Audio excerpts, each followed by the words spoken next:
Hello, my friends, and welcome back. Thank you very much for being with me again today. For this video, I have about 8 to 9 topics, about 13, 14 articles from all over the world. First, I have former President Trump making some claims that I think, if put in practice, would work. And that is regarding allowing the police to do its job against the thieves, the retail thieves that are preying on the population. All right, that's the first one. Second one, Putin tells us clearly that he's not going to lose in Ukraine with nuclear weapons, and he vows to achieve all Russia's goals in this military operation. Next one. You see, these guys say that the Ukrainians cannot use Western missiles or bombs to hit inside Russia.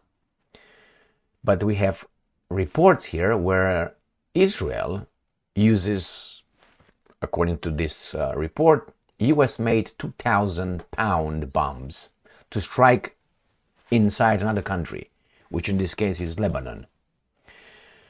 Why do you think they're okay with Israel doing that and not with Ukraine yet? I think because Russia has nuclear weapons. That's why, and can fuck them up. Lebanon cannot. Therefore, whatever. All right, so that is another one. We have here an imbecile from Biden's administration, from the national security. He claims imbecilically that Netanyahu, the Prime Minister of Israel, actually wants to avoid wider regional war. That's why he strikes all over. So that means if we use the same logic for Russia, is Putin trying to avoid wider regional war by fixing Ukraine? Well, you know. Next one, we have this guy called Pompeo, Mike Pompeo. Pompeo worked for Trump's administration. He was a weasel.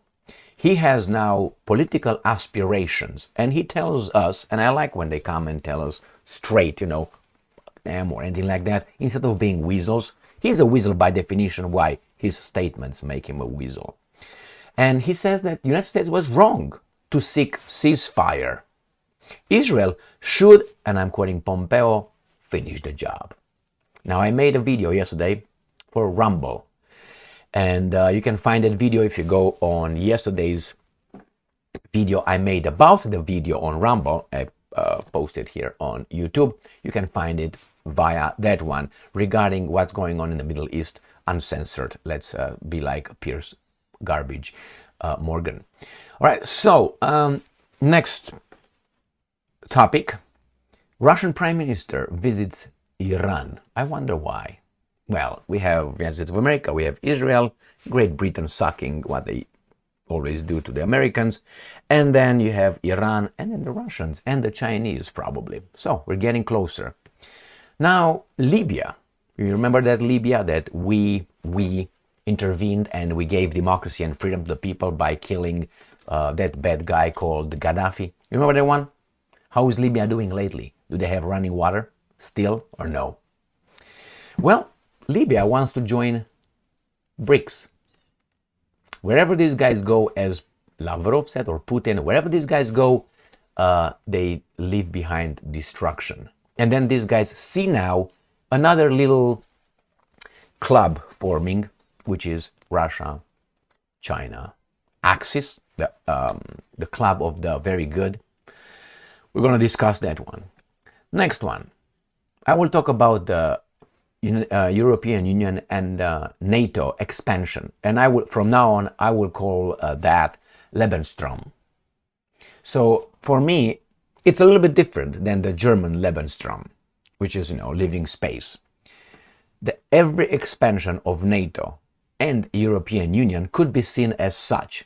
Obviously, not pushing the population out as the Germans want it, but infecting the population with an ideology to don't know what the hell they are. I tell you what they are. They are economic modern slaves. That's what they are. So they're smarter than the other guys, but the goal is the same: conquer and oppress, or how do you call that? Not command, control, rule. And I'm going to talk about the Lebensraum. Next one. We have this infantile, at best, foreign minister of the used to be great Germany. Her name is Annalena Baerbock, and she's back in business. Why? She has big aspirations, but I think she's activated. She says certain things about the cruise missiles that Germany should provide to the Ukrainians so the Ukrainians can hit the Russians, and then the Russians bombard her country. But hey, Baerbock, will be safe in her bunker. For how long? Until Putin decides. All right, so I'm going to discuss that garbage. We have here Israel hits targets in Yemen. Now, Israel is a country. I'm going to talk like Kamala Harris. It's a country in the Middle East. And then you got Yemen, another country in the Middle East. And these guys attacked about 1,200 kilometers far away with some airplanes provided by whom? Yes, by you. Indirectly, yeah, American weapons. And they destroy some extensive operation.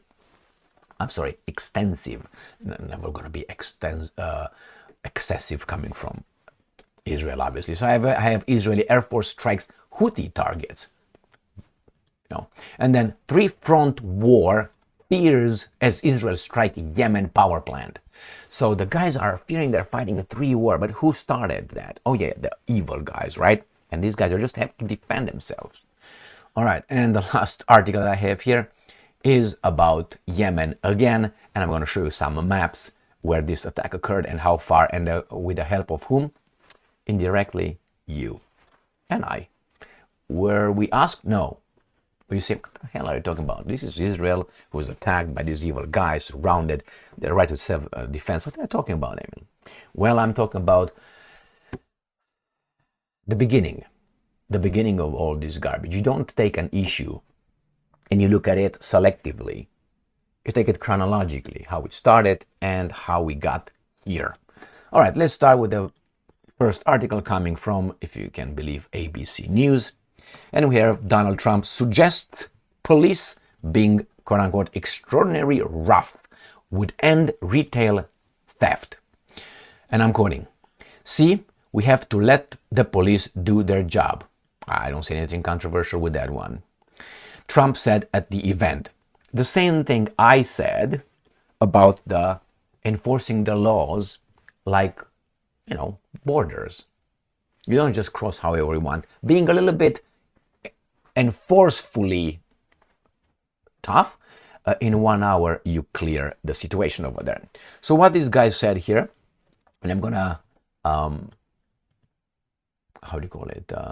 quote him. We'll see what's going on here with they're told, if you do anything, you're going to lose your pension. You're going to lose your family, your house, your car. The police want to do it. The Border Patrol wants to do it. They're not allowed to do it because the liberal left won't let them do it, he said on stage. If you had one day, like one real rough, nasty day, with the drugstores as an example, where when they start walking out with, said, wait, what the hell is this guy saying here? Trump continued before pivoting to retail crime in San Francisco, falsely claiming his opponent in the presidential race was responsible for reclassifying felony. It doesn't really matter. The point is, he said, 1 rough hour. And I mean real rough. The word will get out and it will end immediately. It will end immediately. The same thing with the border. That could be solved immediately. Not by doing something illegal, committing crimes, enforcing the law. Apprehend them, make sure you do what you're supposed to, and I guarantee you that you will, from 100%, let's say, number, you would decrease to less than 1% in a few hours. The word would get out, and it would be only the craziest who would try it. I remember when I was in Romania in the communist times, in order to defect Romania, you could be shot at from both sides. So let's say you try to go to Hungary, which they would usually get you back, but you try to go to Hungary, so from Hungary, you try to go to Austria, you get shot by your border patrol and the Hungarians who thought it was an invasion. They would, I know that for a fact. I know people, all right? That would be the, calling you out, would be a warning shot, and then possibly shot at you if you continue doing that shit. That was defending their borders. You can't enter my country however you want. It was not like apprehended, give tea, and give some other things too. Anyway, I'm not promoting that. All I want is the law to be respected and definitely enforced. Full force. Next one. Let's see what Putin says here. Putin vows to fight on in Ukraine until Russia achieves its goals.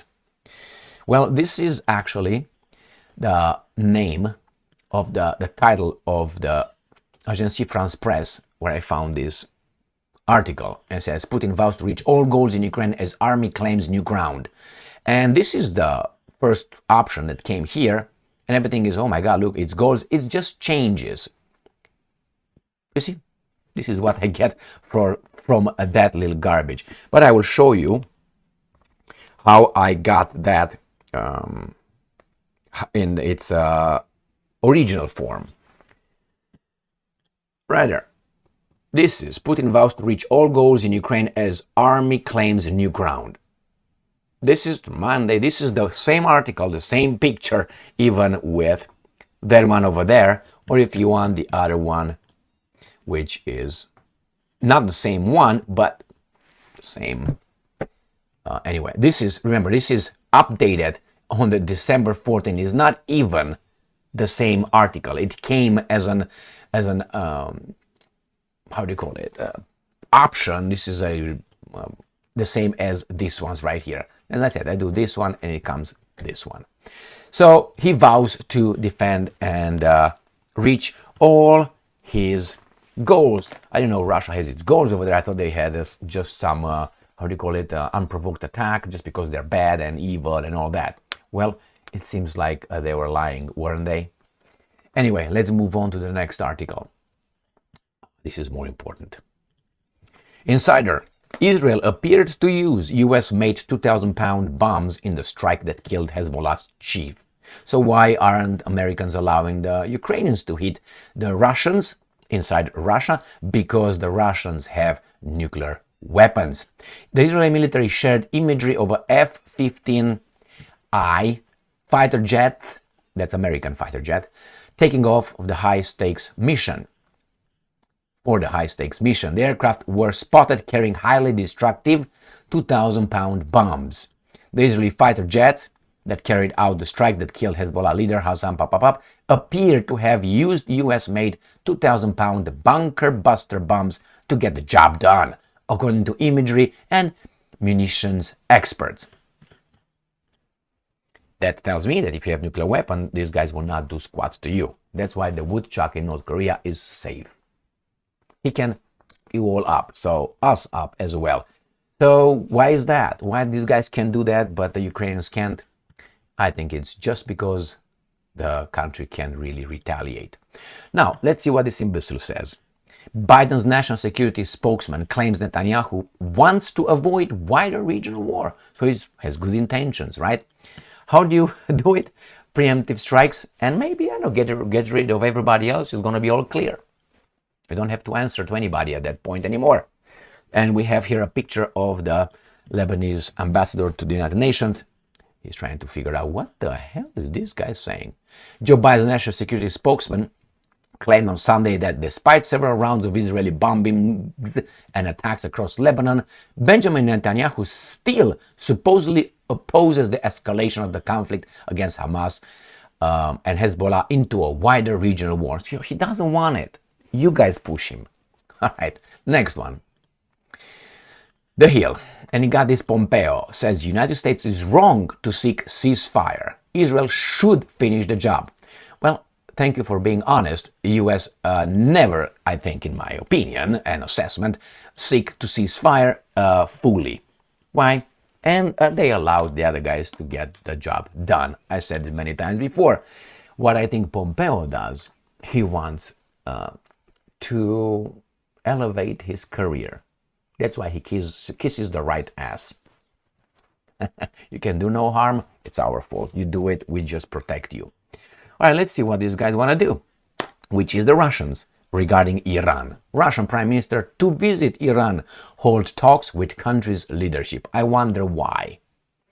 Because they are also planning how to fight the other ones, which are the Americans, British, Israelis, in the war for of self-defense. Next one. How do you lose? Right here, Libya.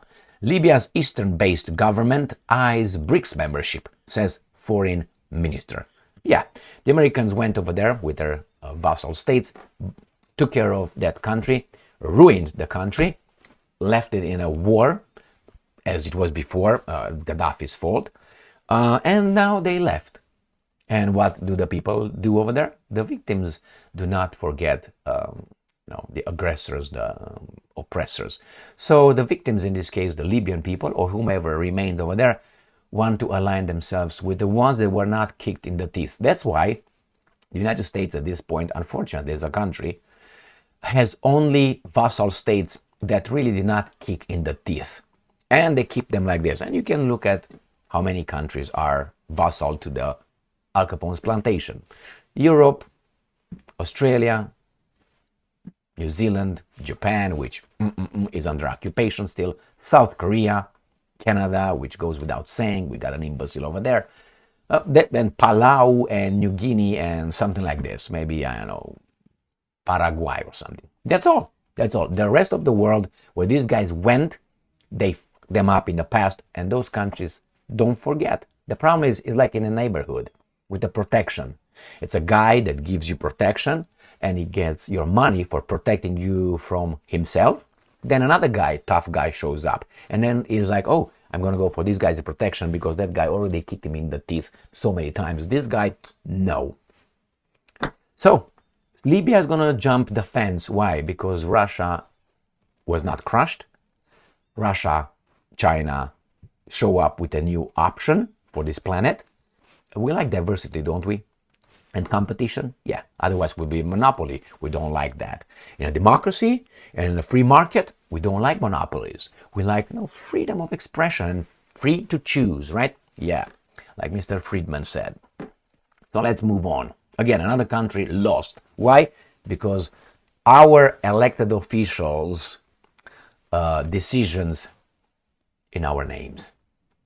Again, you vote one time, they do what the fuck ever they want. Now, this is the Lebensraum. EU enlargement. Ukraine, Moldova, and others look to join after Russia's aggression.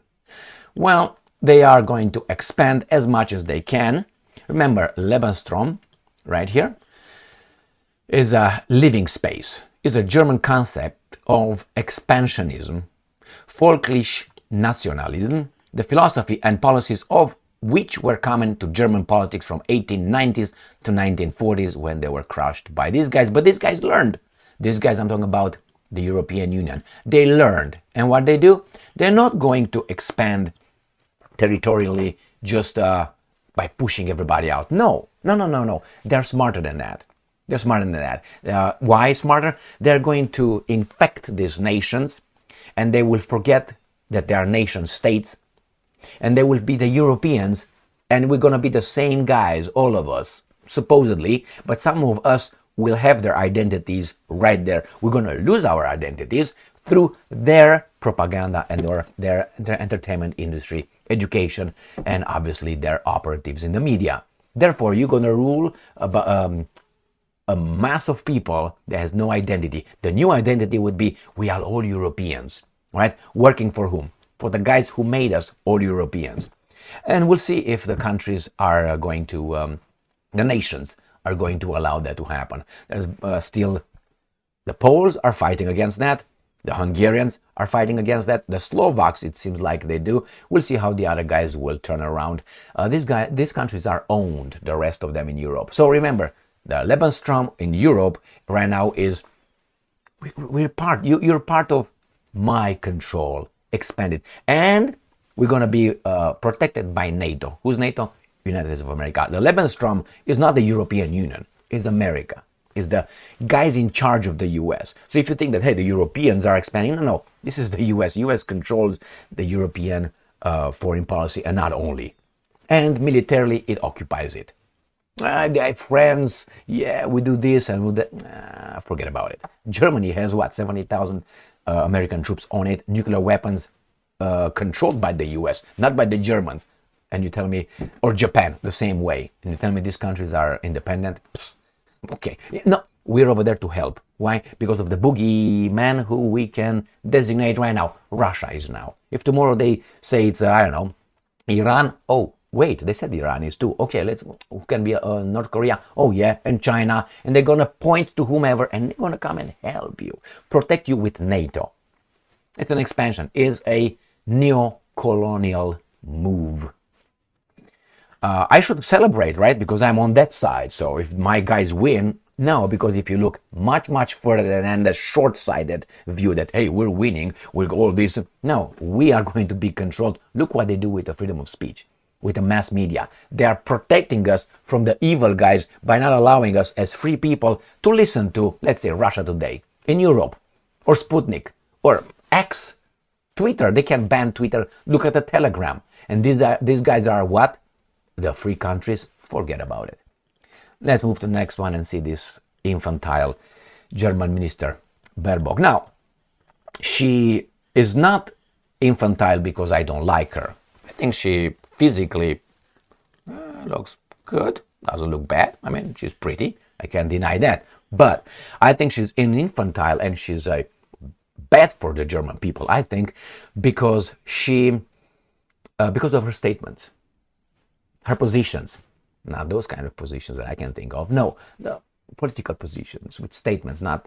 Anyway, so I think, that she is not working for her people, and she risks her country to be destroyed. Already, they destroyed their industry.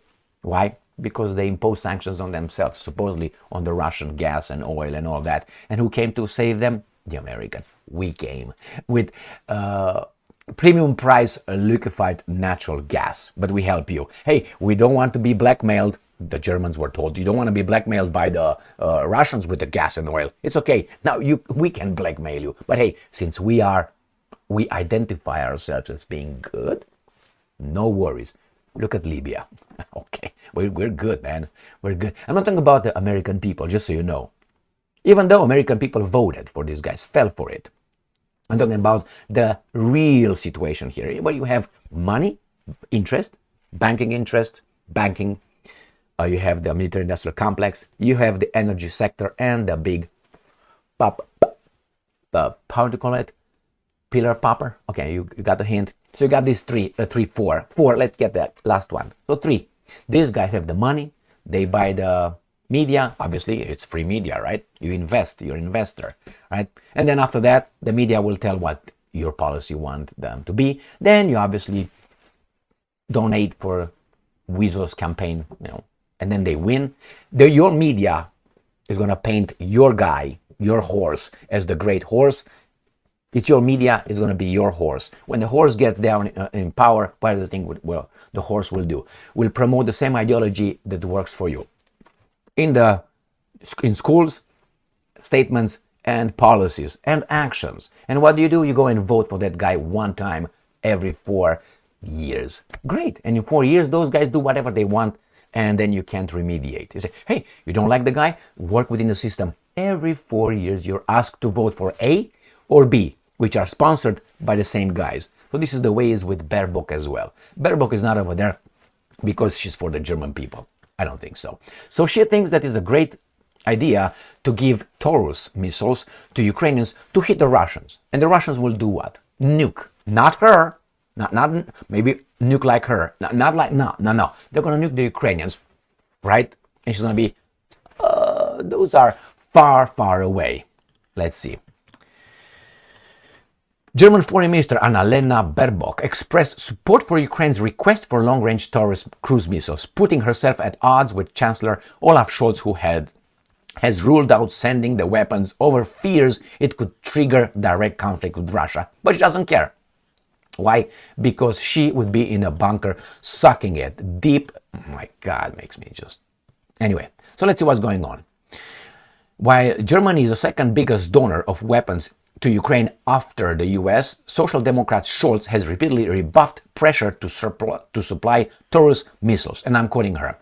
"We are a democracy." You're not. You ban Alternative for Deutschland. You criminalize speech. You criminalize denying certain things. Is that not a democracy? If you don't allow me to speak or to challenge certain things or events, speaking about them, you're not a free country. You're not a free society. No, you can infiltrate Alternative for Deutschland whenever you want. That's not a free country. You can ban Russia Today, Sputnik, and other medias whenever you want. You're not a democracy. Democracy requires freedom of speech, to say without being afraid what you see, how you see, even being wrong. You can be turned right if you're allowed to receive information. But if you're banned and you're threatened, hey, if you do that, we're going to fire you. That means you're going to be starving. You're going to keep your mouth shut. Self-censorship. So no, Germany is not a democracy. In the name it is. Don't tell me it's limited. How limited? I can't listen to whomever I want? As if I'm free, I should be allowed to do that. If I want to listen Putin through his Russia Today propaganda, I should be allowed. If I think, I don't think that event was exactly the way you say it, don't give me 5 years in prison for denying. All right, my friends, let's move on. We are a democracy. We don't have unity in our coalition. So this is why we are not delivering Taurus, Baerbock said. Asked if she personally backed sending the weapons, she added, obviously. Okay. He argued its range, this is Scholz, of 500 kilometers, 311 miles means it could be used to strike at targets deep inside Russia, potentially drawing Germany directly into the conflict. And the Russians told you clearly, we're going to queue up. But Baerbock thinks about what? Not even that. Let's see what these guys are doing in Yemen. Israeli Air Force strikes Houthi targets in Yemen with extension operation. The Israeli Air Force is conducting strikes against Iran-backed Houthi targets in Yemen on Sunday. The Israeli Defense Forces confirmed. The Israeli military described an extensive intelligence-based aerial operation involving dozens of IAF aircraft, including fighter jets, mid-air refueling aircraft, and intelligence aircraft, striking military targets belonging to the Houthi terrorist regime in the Ras Isa and Hudaydah area in Yemen. Who provided them with those weapons? Oh, an Israeli F-15. That's American. Oh, so they hit another country? All right, good. Right?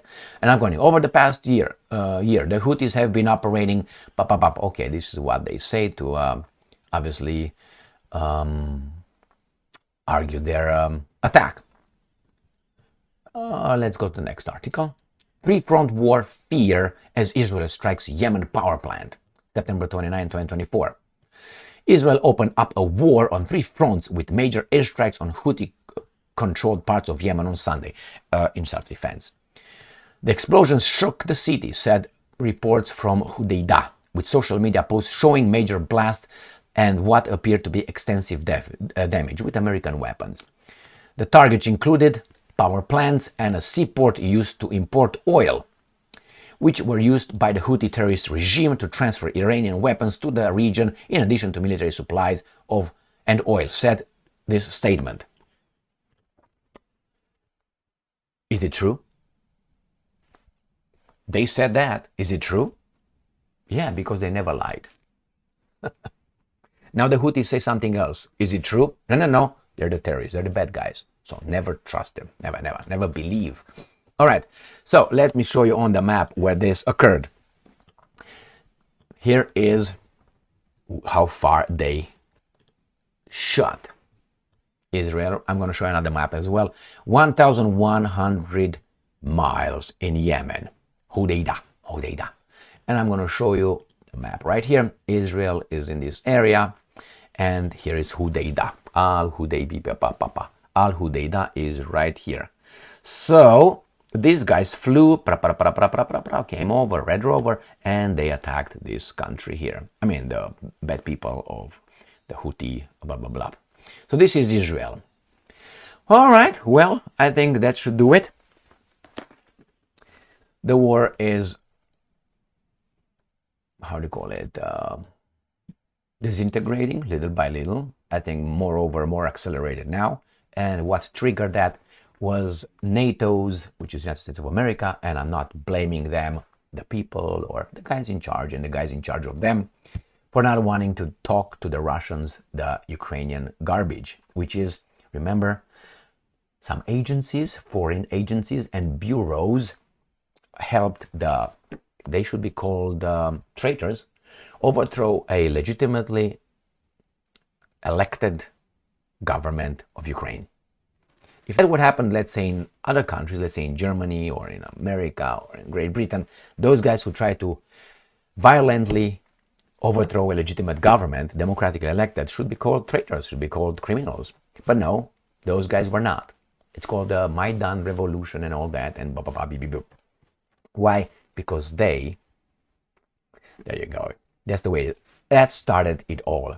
I always say the 1991 lies that were provided to the Soviets/Russians about no expansion, no NATO Lebensraum expansion to the east 1 inch. That Gentleman agreement, or at least, we're not going to go, just allow Germany to unite, just take the troops out and so on. I think that the Russians were gullible.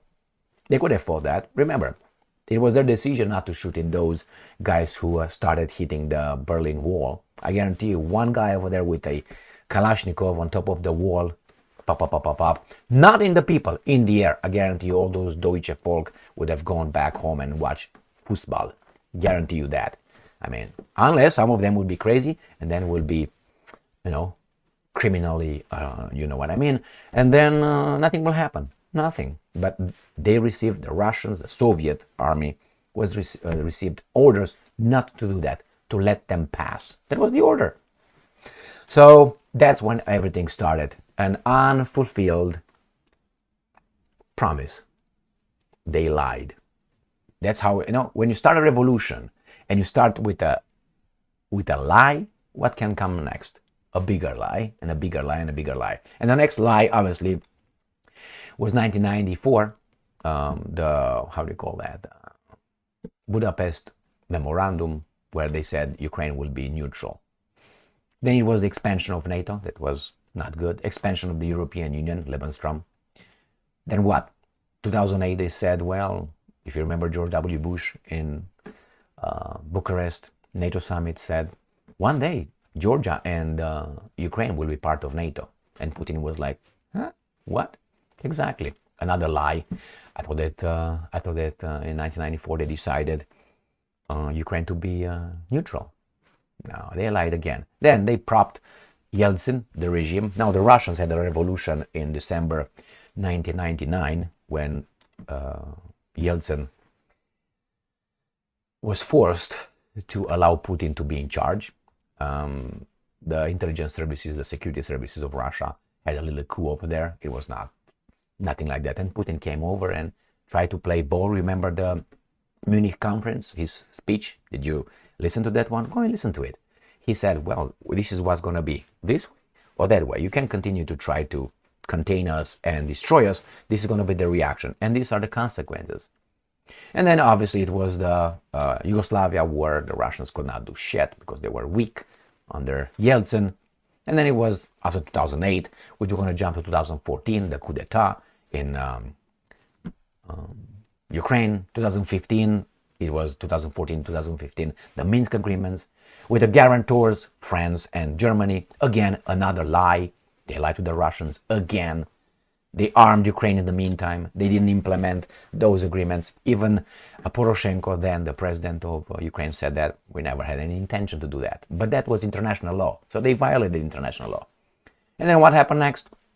You have the October, November, December 2021, when the Russians tried to discuss, hey guys, you're arming these guys to do what exactly in Ukraine? Well, don't worry, fuck off. And the Russian says, okay, this is too much for us. You're next to us. We're going to do what you would do if we would bring weapons in Mexico, let's say, or Canada. Don't you think? I think so. So, nevertheless, then NATO said, go and play at a different table. Russia, you're too small. What are you going to do? Are you going to attack? You're going to defend yourself? And Putin said, yeah, all right, so this is what we have. And from there, you have everywhere, it's like a, how do you call it? They call it a domino effect. Remember the Vietnam garbage domino? If we don't fight those guys the communists in Vietnam, it's going to be a domino effect and everybody is going to turn communist. We have to fight that. Another bullshit based on a lie, the Gulf of Tonkin lie of the US government saying that, we were attacked by the Vietnamese Navy, a few boats over there in the Gulf of Tonkin. But what were we doing in the Gulf of Tonkin? Oh, we have advisors in Vietnam helping. Just, you do like that. My God. If you know, you don't have to know a lot of history. You're going to figure out that they all did it and they will do it again. Why? It's all about power. You think that we're going to be all friends and be kind as these baboons put those signs in front of their houses, be kind, These are baboons. These are ignorant. These are ignorant children. They are children. They are adult bodies with brain like children. That's what they are. It's a prolonged adolescence. That's what they have. Be kind. That's why you're going to have real humans taking over you, and then they will fuck you up. Look in history. Whenever you have a society like be kind, if the United States of America, let's say tomorrow, will have no weapons, no military, what do you think will happen overnight?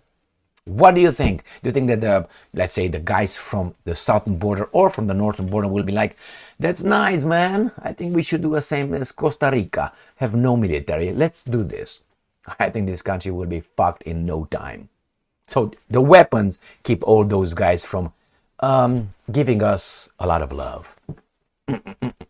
Thank you very much for being with me again today. Stay strong, stay smart, look for the truth, and be just.